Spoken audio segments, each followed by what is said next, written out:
Hi, name's Tyler Corey. This is for the assignment, Eating Christmas and the Kalahari Reaction. This is by Richard Borshay Lee. This article is about an anthropologist who bought a large ox for the Kun tribe as a Christmas gift. During that, he expected the tribe to be thankful and for them to um, be grateful for the ox, but instead they decided that they were going to complain and saying it was too small and not good enough of an ox.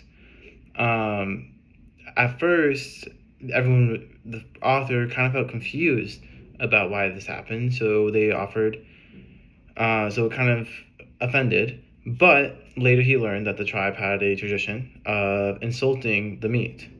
And the reason why they would do this is so that the hunter world could stay humble, that they didn't take advantage of things and all that kind of good stuff, but also and not become prideful.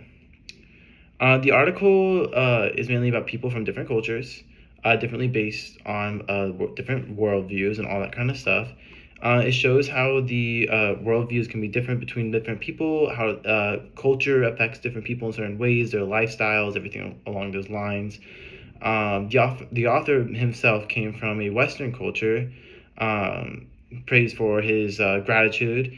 He assumed the tribe would react the same way that he would react with the ox, but he learned that the Kung, those type of people, their worldviews value humility and more than praise.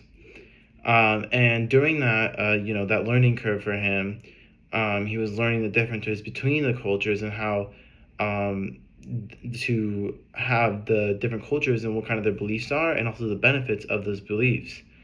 One thing that happens in the article is that, and understanding that this tribe is ungrateful, is by learning how to not judge other people or base anything about your culture standings, understanding.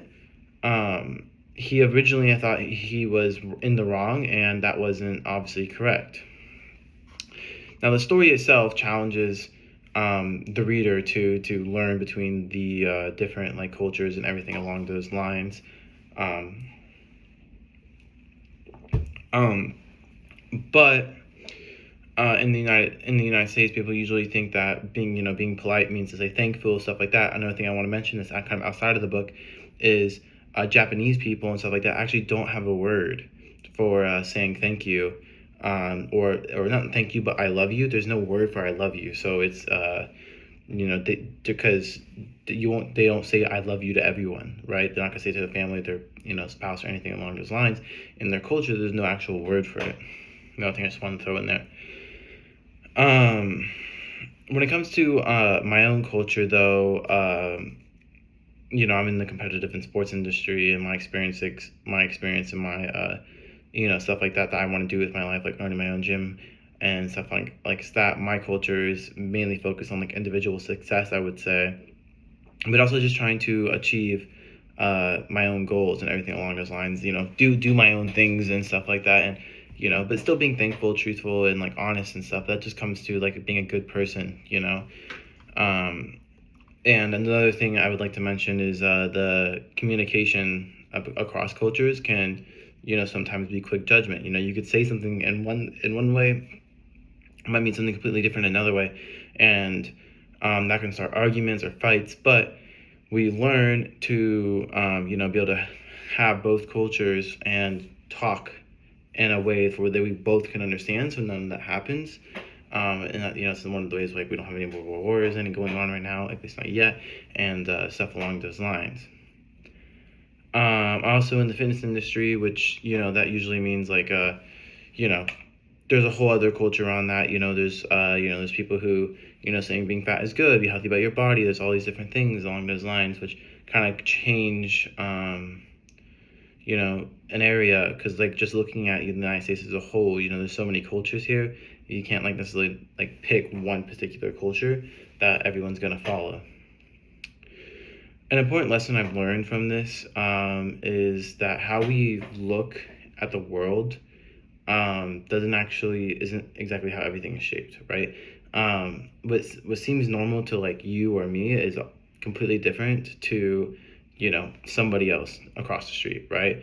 Um, when I understand it, it becomes easier to communicate to people from different cultures instead of assuming someone is wrong. You gotta have an open mind, that kind of thing, all that good stuff. We should try to understand what they mean, what they do, stuff like that, and the importance for intellectual culture communications and for working with people from different backgrounds.